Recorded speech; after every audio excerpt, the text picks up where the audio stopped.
앞에서 우리 이대로 선생님께서 너무나 그 해박한 지식을 바탕으로 해서 우리 말거래 살아온 길을 안내를 해주셔서 너무 고맙습니다. 저는 오늘 그 인공지능 시대 우리 글과 우리 말 어떻게 가야 할 것인가에 대한 것을 좀 고뇌를 담아서 말씀을 드리고자 합니다. 인류의 역사를 봉건 노동과 생산의 그 방식으로 봉건제도 등등으로 시대 구분을 한다든지 또는 역사학자들이 왕조를 중심으로 한 시대 구분을 하고 있습니다만 저는 인간의 언어 수통, 의사소통의 이 단락을 중심으로 해서 매개를 해서 인류의 역사를 구분할 수 있다. 지금 우리 시대를 제4차 4D 시대가 멀잖아 5D 시대로 넘어간다. 이런 얘기를 또 일종의 언어 소통의 방식에 의한 시대 구분이라고 말씀드릴 수 있습니다. 원래 인간은 소리로 의사소통을 하던 단계를 지나서 문자 발견을 하고 문자의 시대로 넘어갑니다. 그래서 소리에서 문자로 넘어가면서 인간의 물질 문명, 특히 지식 정보의 생산과 전달이라고 하는 것은 아주 획기적인 변화가 이루어졌다, 이렇게 얘기를 할 수 있겠습니다. 이 문자 시대를 건너뛰어서 최근에 와서는 이제 이미지 시대다, 동영상의 시대다, 이렇게 이 얘기를 할 수 있습니다. 디지털의 소통 방식을 통한 의사소통의 시대에 놓여 있다. 그래서 어떻게 보면은 글자 시대를 우리는 대단히 너무 찬미하고 있지 않았느냐. 솔직하게 말씀드려서 글자 시대는 대단히 인간의 그 계층적 차등을 강화했던, 어떻게 보면은 세종대왕이 한글을 만들어서 민주화가 이루어지고 인간의 소통이 더 자유로워졌다라고 얘기를 할 수 있지만, 전 인류적 차원에서 생각한다면 아직까지 글자를 해독하지 못하는 인류가 거의 40%를 넘어서는, 거의 반 이상 48%에 가까운 상황입니다. 그런 측면에서 이 글자를 모르기 때문에 지식 생산이나 정보 소통의 혜택에서 소외되는 소위 불평등의 하나의 고리가 된다, 이렇게 얘기를 할 수 있습니다. 그런 측면을 이제 뛰어넘은 것이 바로 디지털 시대가 되겠는데요. 바로 이미지의 시대다. 이 이미지의 시대야말로 인간의 지식과 인간의 경험을 초월한 아주 완전한 그 소통의 단계로 넘어왔다. 어떤 면에서는 이 디지털 혁명이야말로 인류의 이 차등성, 불평등성을 경제적인 논리로만 따지다가 이제는 문화적인 논리로서는 훨씬 더 뛰어넘은 새로운 시대다, 이렇게 얘기를 할 수 있습니다. 그래서 이 AI 시대라고 하는 것이 흔히들 인공지능의 시대다, 이렇게 얘기를 하는데요. 인공지능이라고 하는 것은 컴퓨터 기계가 인간의 두뇌를 대행하는, 심지어 추론과 상상까지를 도달할 수 있는 시대가 왔다, 이렇게 얘기를 하는데요. 어떻게 생각하면은 이 AI가 하늘에서 갑자기 떨어진 게 아닙니다. AI의 기반이라고 하는 것은 로마 그리스 시대, 우리 동양으로 말한다면 하늘의 별자리의 이름을 장명할 때 벌써 무한한 온토에 대한 인간이 지식 체계들이 갖추어지기 시작했다라고 저는 얘기를 할 수 있습니다. 그래서 어떻게 보면 이러한 인간의 지식을 어떻게 조직화하고 하느냐, 바로 인간이 가장 이 소위 글자 시대에 가장 조직화된 체계가 바로 사전이라고 이렇게 얘기를 할 수 있습니다. 어떻게 보면은 지난 시대까지 인간의 지식 정보를 교류하고 전달하고 하는데 가장 유용한 도구가 바로 사전이다라고 저는 정의를 내리고 싶습니다. 이 사전이라고 하는 것은 어떤 면에서는 가로로 세로로 올림말과 풀이말의 거시 구조와 미시 구조로 구성된 하나의 선형적인 지식 배열의 방식으로 만들어진 소위 지식 체계가 사전이라고 이렇게 얘기를 할 수 있습니다. 그러면 지금까지 우리가 인간 지식 정보를 축적하고 갈무리하던 이 사전이 이제는 새롭게 변화하지 않으면 아니다는 단계에 와 있다. 이렇게 얘기를 할 수 있습니다. 다시 말씀드리면 선형적 사전 구조로서는 폭발적으로 늘어나고 있는 인간의 지식을 감당해낼 수가 있는 상황이 아니다는 얘기죠. 그래서 어떻게 생각하면 궁극적으로 이러한 소위 인공지능의 빅데이터 시대로 이제 전환을 하는데 오늘날 이 디지털 과학자들의 얘기들은 마치 자기들이 인공지능의 시대를 도출해낸 걸로 얘기하지만 천만의 말씀입니다. 저는 어느 자리에 갔더라도 바로 언어학자들이 오늘날 AI의 지식 기반을 만들어 놓았다, 만들기 시작했다 이렇게 강력하게 주장을 하고 있습니다. 다시 말씀드리면은 소리는 소위 세그멘테이션이 불가능합니다. 분질이 안 됩니다. 그래서 소리는 현재도 여러분들 네이버 크로아에서 사운드를 텍스트로 전환할 때 소리는 하나의 번들 묶음으로 소위 기계에게 인지를 시켜서 전환을 하지. 우리는 문자는 그렇지 않습니다. 영어도 마찬가지고 우리 한글도 마찬가지로 모든 문자는 음소 단위까지 소위 형태소 분석기라고 하는 탁월한 인간 지식의 관리를 할 수 있는 머신을 만들어낸 게 바로 언어학자들이다. 그래서 스탠포드에서 시작한 이 언어 지식의 형태소 분석의 기술력의 정진이야말로 바로 오늘날 AI 시대로 가는 하나의 징검다리 역할을 했다. 이렇게 얘기를 할 수 있습니다. 그래서 이 인간의 소리를 문자로 전환하는 것들은 요사이 어느 정도 대단히 정밀한 분석을 하고 있습니다. 한 무한한 텍스트. 제가 국립국어원장 할 때 2006년에서 7, 8년 사이인데 그 당시 우리나라에서는 아주 대대적인 그 언어 정보화의 그 물결이 일어났습니다. 바로 코퍼스라고 하는 요사이는 그 코퍼스를 이 코퍼스는 로 데이터 그냥 생생한 말뭉치를 끌어모아 놓은 것입니다.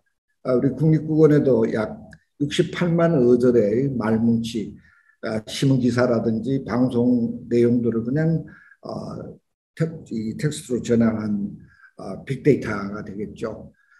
그러나 요사이는 이것을 코퍼스라고 그러지 않습니다. 빅데이터 또는 크라우드라고 이렇게 얘기를 합니다.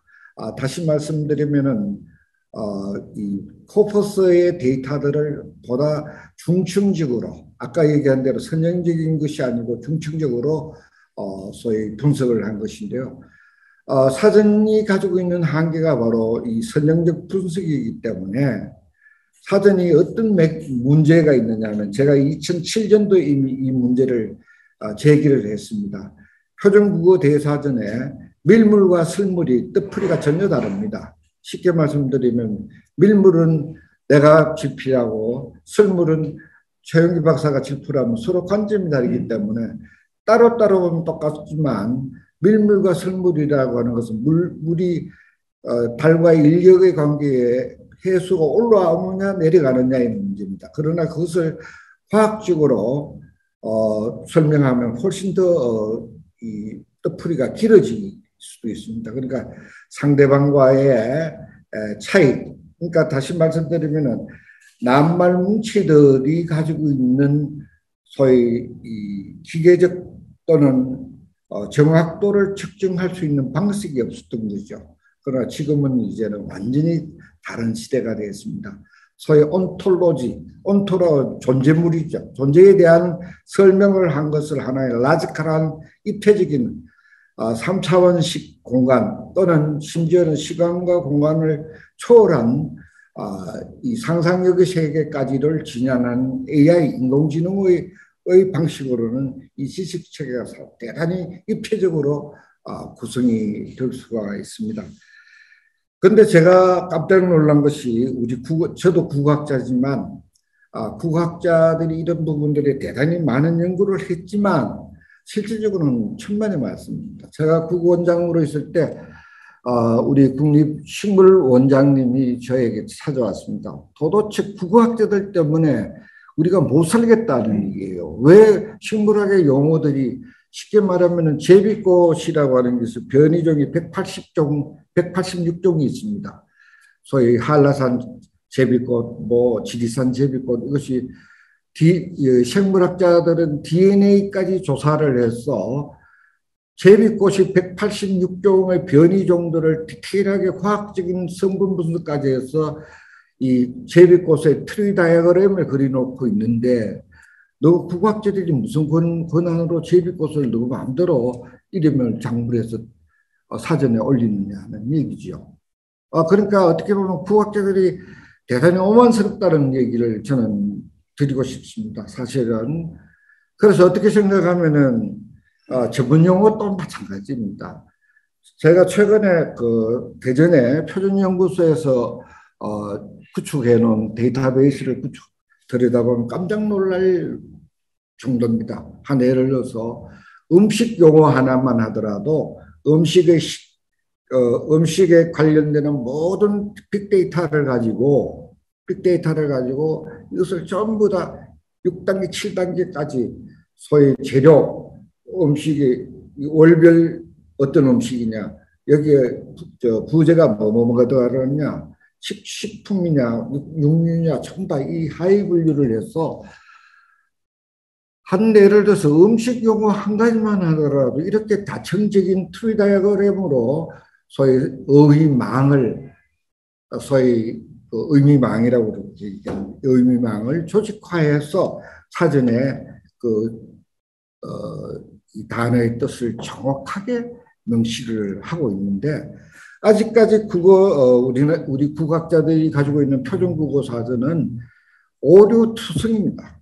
오류투성이고 제가 오늘 여기 더 얘기하고 싶은 것은 그 당시에 박지원 씨가 문체부 장관하면서 이 표준국어 대사전을 만들면서 두 가지 제가 이해할 수 없는 일을 해놓았습니다. 말은 표준국어 사전이라면 표준어여만 해야 되는데 그 표준국어 대사전에는 방언이 엄청나게 많이 들어가 있습니다. 그것뿐만 아니고 북한 용어가 엄청나게 많이 들어가 있습니다. 도대체 표준국어 사전이라고 해놓고 앞뒤가 전혀 맞지 않는 그 당시에 김대중 대통령 당시에 남북 간의 문화 교류 협력을 강화하기 위해서 이쪽에서 먼저 제스처를 북한 용어를 집어넣은 거죠. 이것은 앞뒤가 맞다. 남한에서 하는 일들이 좀 더 이런 식으로 국가의 민족 언어의 통일을 위해서 당당하게 지켜야 될 일과 그러지 않는 일들을 뒤섞여서 하기 때문에 북에서는 대단히 불신을 할 수밖에 없는 것이다. 저는 이런 비판을 여러분들은 잘 하기가 힘들지 모르지만 저는 이미 이 얘기를 여러 차례 비판을 해왔습니다. 그 문제는 조금 이따가 더 설명을 하도록 하고요. 여러분들 잘 아시다시피 우리 한글이야말로 얼마나 위대한 글자냐. 소위 말하는 새소리, 하계 울음소리까지 다 바람소리까지 적을 수 있는 문자라고 정인지 선생이 분명히 밝혀놓았습니다. 사실입니다. 물론 이것을 착각을 해서 외래 표기로 우리나라 음소책에 없는 인터덴탈 사운드라든지 이런 것들을 문자로 만들기 위해서 순경음을 살려야 된다, 아래하를 살려야 된다 이 말하고는 전혀 다른 차원이죠. 우리 국어의 음소 하나를 늘림으로써 오는 폐해가 엄청납니다. 모든 출판물이 원점으로 되돌아가야 되고 거기에 따르는 부가적인 국가의 예산이 남용이 엄청나게 된 거죠. 그러니까 음소를 늘리자라고 하는 것은 외래 표기에 적합하게 쓸 때는 모르겠습니다만 이런 부분들이 일반 국민들이 많이 혼선을 갖고 있는 것 같습니다. 이제는 그것도 아닙니다. 제가 지난해 발표를 했는데 이걸 조금 더 다듬어서 얘기를 할 작정인데요. 옛날에 최민일 선생이 풀어쓰기 얘기를 했습니다. 그 더 근원적으로 올라가면 풀어쓰기를 획 단위로 풀어서 써버리면은 한글의 획은 딱 네 가지가 기본입니다. 네 가지에 다시 네 가지, 여덟 가지 자질만 하면 모든 글자가 다 기록될 수 있습니다. 여러분 한번 가로, 세로, 빗금, 동그라미 요게 네 개입니다. 요거 컴포지션 하면은 다 됩니다. 거기다가 반절짜리의 획, 상단이냐, 중단이냐, 앞이냐, 프론트냐, 백이냐, 전후, 요 네 가지 자질. 생각해 보죠. 그럼 라 같으면 가로를 1이라고 하면 1, 2분의 1, 2, 1, 2분의 1, 1, 1. 이게 리얼입니다. 소위 말해서 최근에 우리 국어 한글 이, 저, 이 표현을 벡터로 임베디딩의 기법으로 한글을 0, 1로 전부 다 나타냅니다.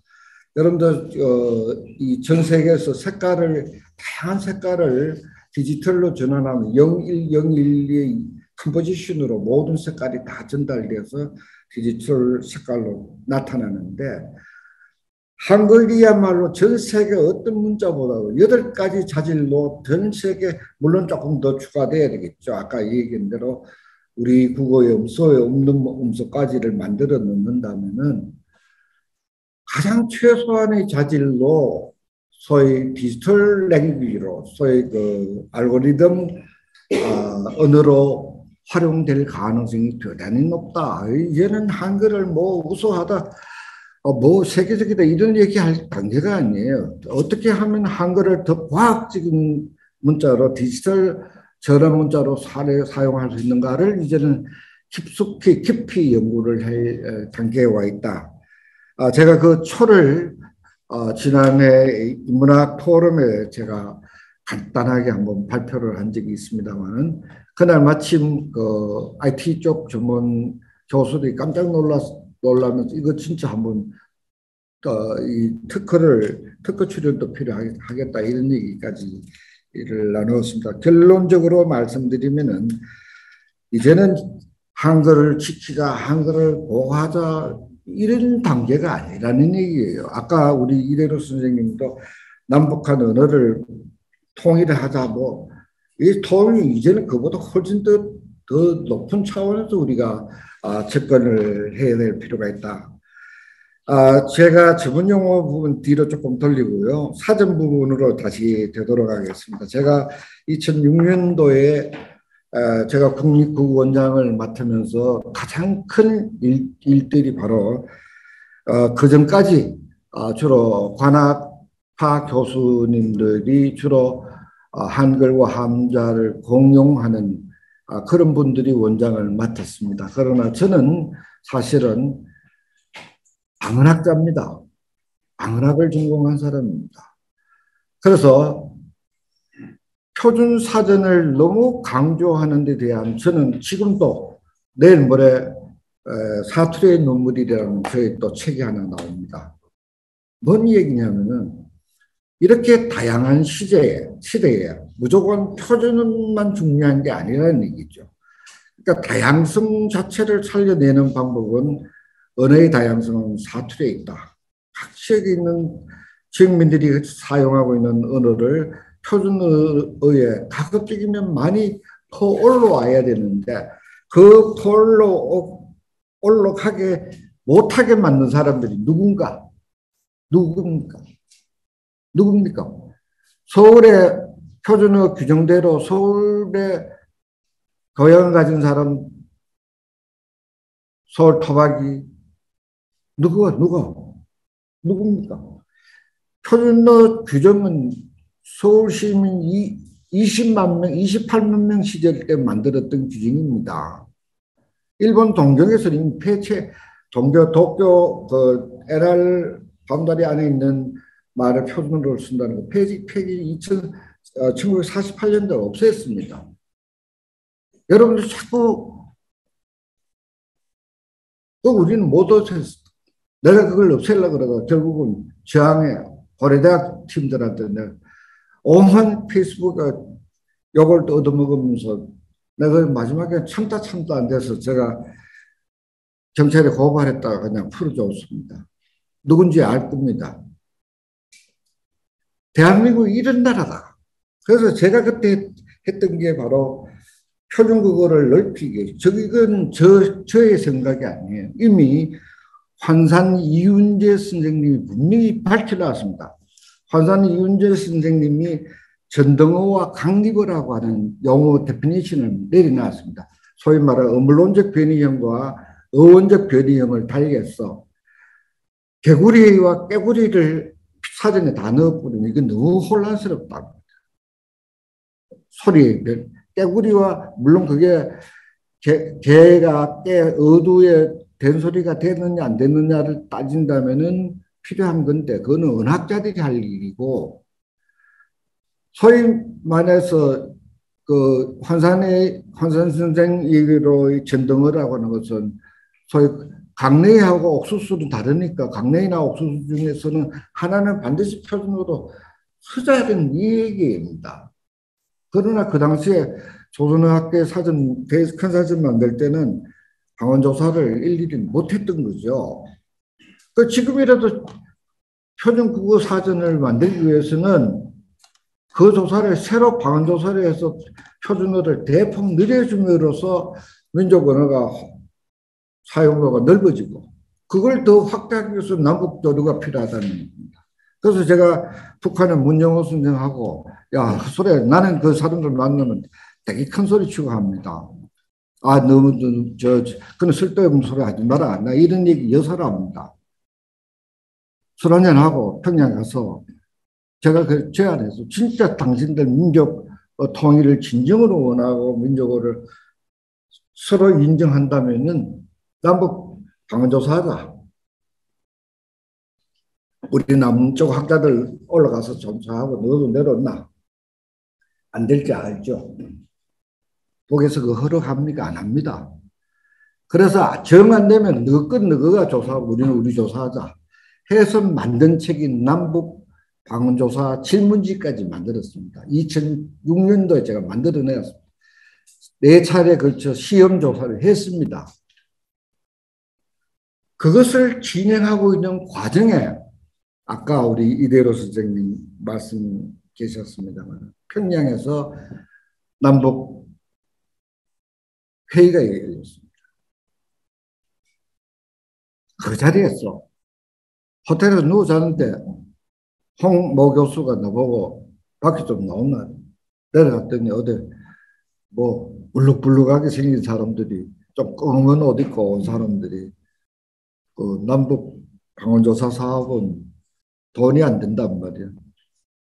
우리가 저쪽에 줄 돈이 얼마 안 되니까 돈 크게 하려면 뭐 기름에 큰 사전을 사업을 해야지 된다. 뺏긴 거예요. 내가 화가 굉장히 났던 거예요. 남북 방언조사를 계속 이어와서는 그 자체가 이미 남북 어느 통일의 밑거름이 되는 거 아니에요? 지금 현재 남북 공동 그 게르말 큰 사전이라고 하는 것은 물론 그 사이에 성과도 많았습니다. 우리 권재일 교수님이 가서 어문 협상.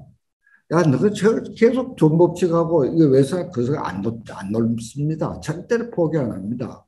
사회소리 뭐 등등 어문 규정 일부는 저쪽에서도 느슨하게 좀 풀어줬습니다. 사실 성과가 없었던 거 아니에요. 그리고 남북 게르말 큰 사전 사업 중에서 저쪽에서 문학용어 사전, 문학용어에서 나오는 많은 단어들 이런 것들을 이제 합치는데 문제는 올림말이 통일되지 않았던 거죠. 올림말 통일되지 않는 것을 물리적으로 그냥 섞어 놓는다고 해서 무슨 의미가 있겠느냐. 저는 그걸 해서 그 당시에 반대를 했습니다.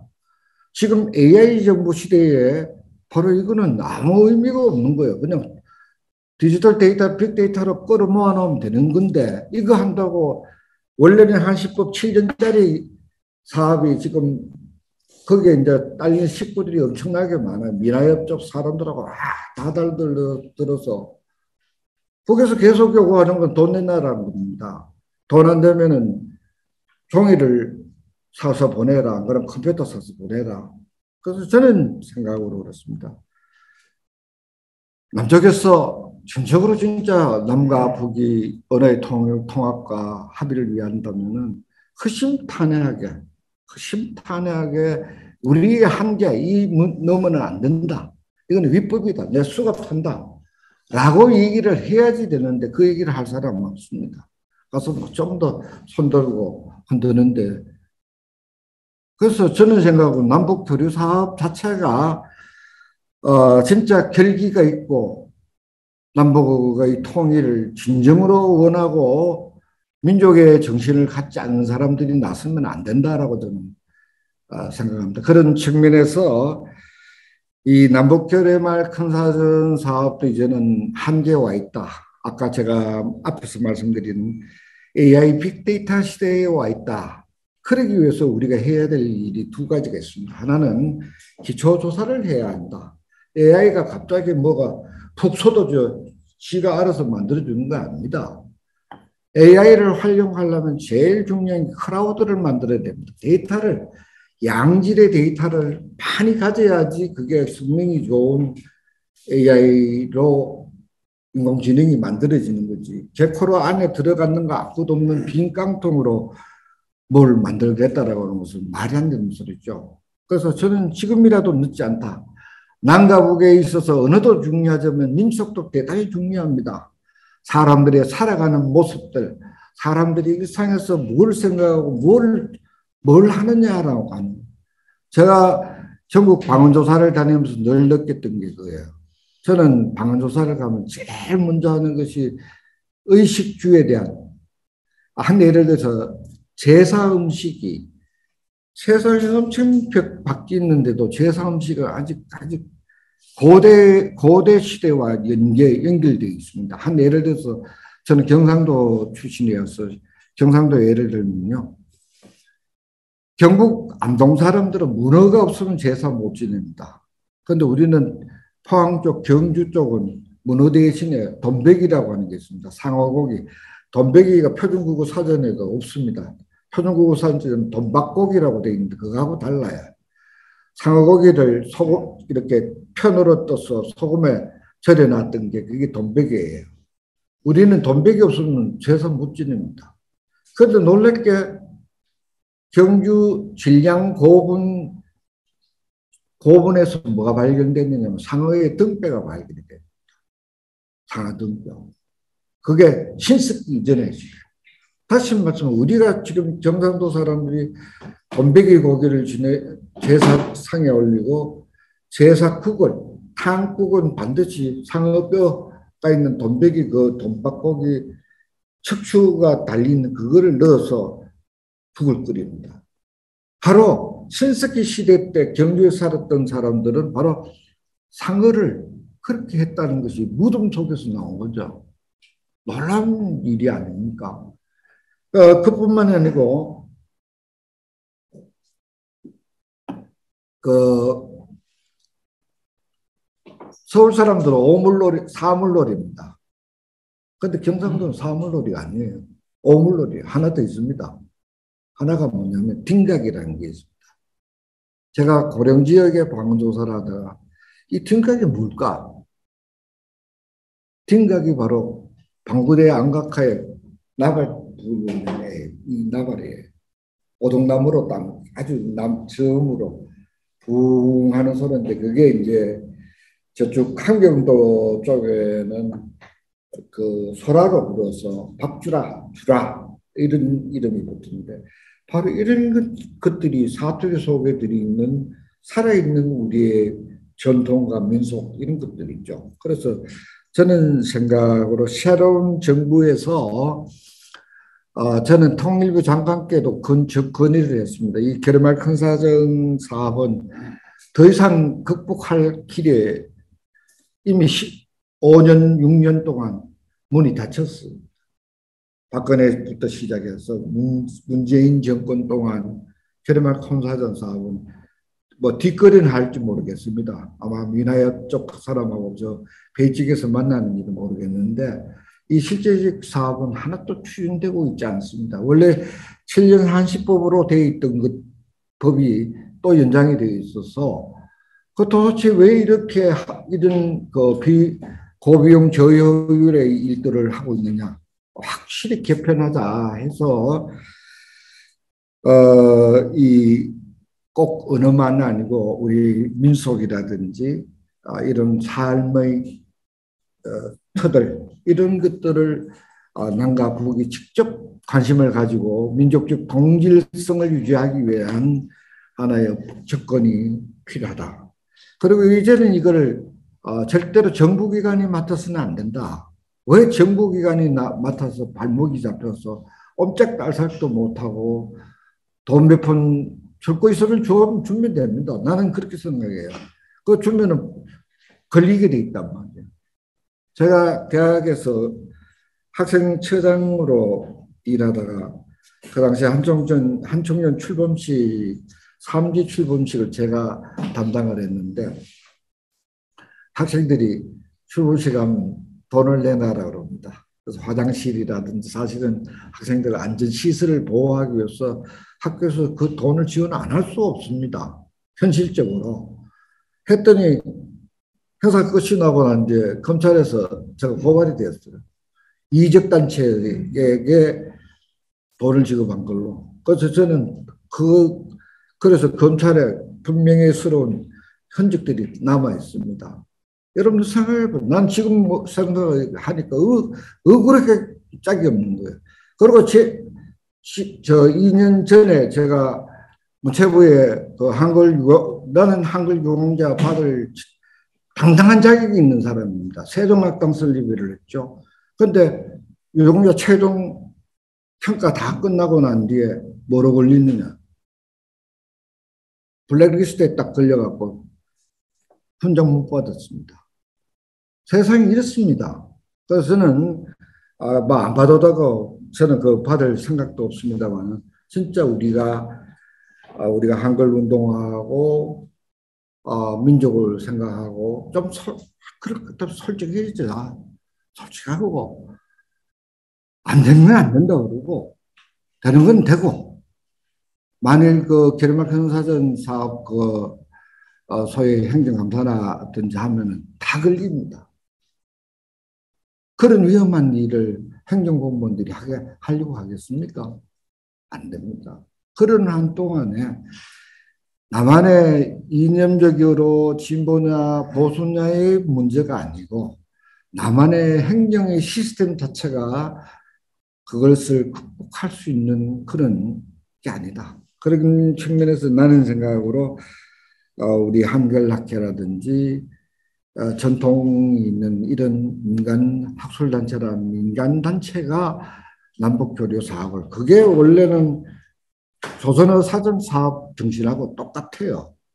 그때 그것이 바로 한글학회가 만들어진 뿌리가 되지 않습니까? 그런 측면에서 대학의 교수들이라든지 전문 연구기관, 국립국어원 같은 데는 아카데믹한 연구를 하도록 하고 사실은 이 한글학회라든지 한글단체 이런 데서 과감하게 정부가 해야 할 그 의무 미션을 좀 영역을 이쪽으로 넘겨줘서 좀 그 사업들이 이어지기를 바랍니다. 그리고 제가 끝으로 오늘 제가 국립국어 원장한테도 간단하게 한번 메시지를 전했습니다. 표준국어 사전 바꾸자. 표준국어 사전.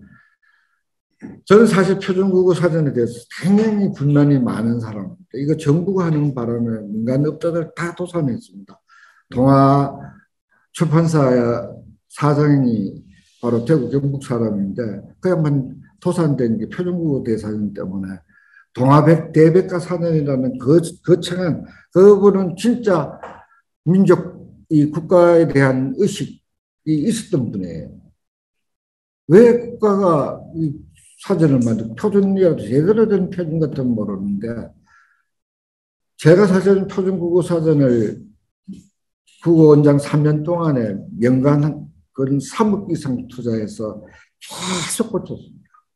계속 고치고 페이퍼사전이 아니고 전자사전으로 전환하고 했던 그게 아무 빛도 안 나지만 그래서 많이 좋아졌어요. 많이 좋아졌지만 이제는 사전이 AI 시대의 사전이 되려면은 적어도 전문 용어 정도는 대단히 표준국어 사전에 있는 음식 용어만 빼내서 소위 챗봇이 인공 음식을 만들 수 있는 정도의 정밀한 사전으로 발전시켜야 된다.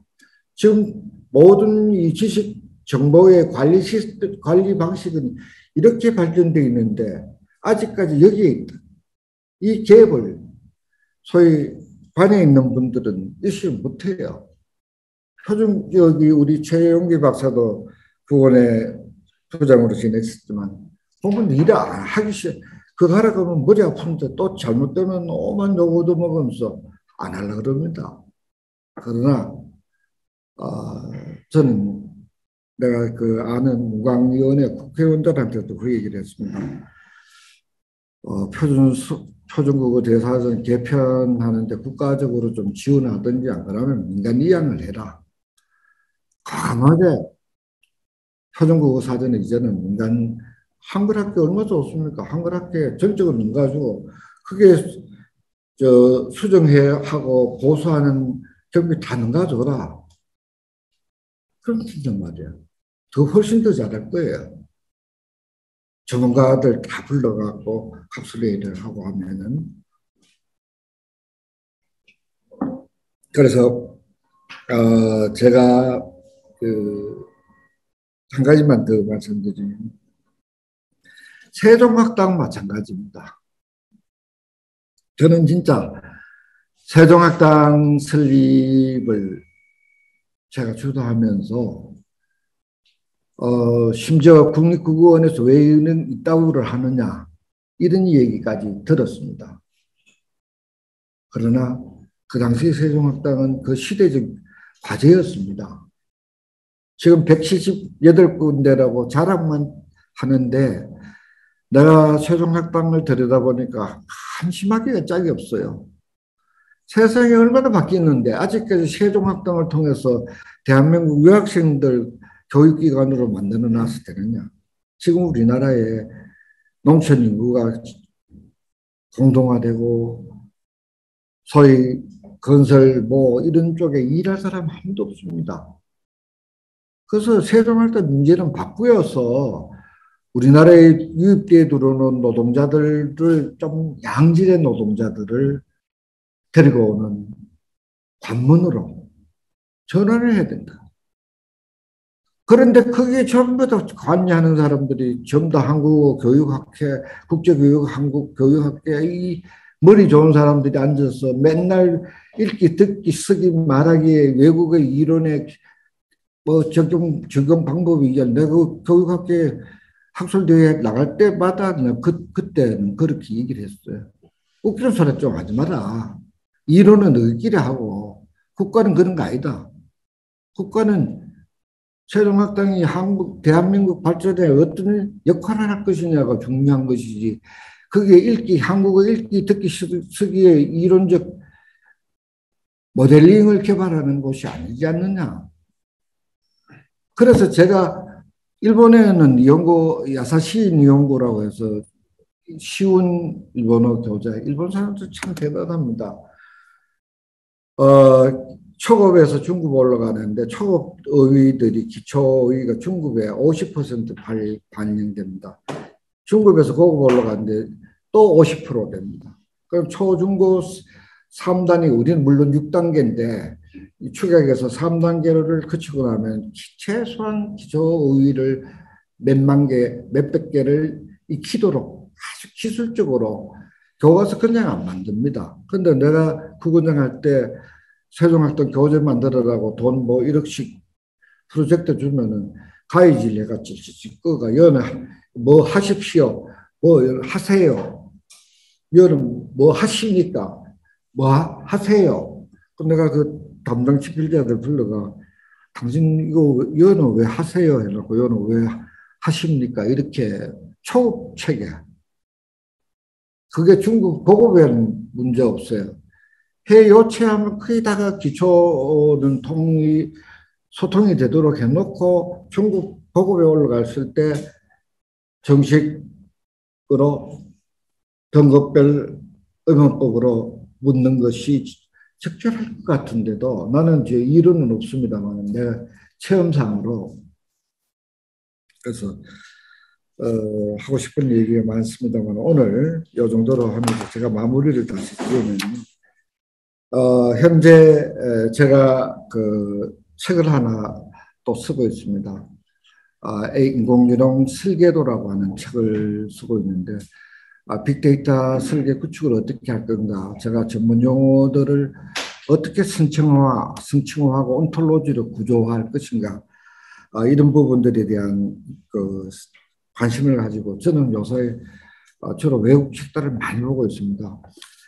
국가의 발전도 중요하지만 우리 문화 발전에 있어서 지식 생산과 정보라고 하는 것을 어떻게 소통하는가 대단히 이 시대에 중요한 과제이기도 합니다. 정부에서 디지털 이코노믹이라고 하는 우리 이대로 선생님이 좀 듣기 싫어하실 분데 그런 것을 표방한 정부가 과연 디지털 이코노믹을 효율적으로 도달할 것인가 저는 굉장히 의문스럽게 바라보고 있습니다.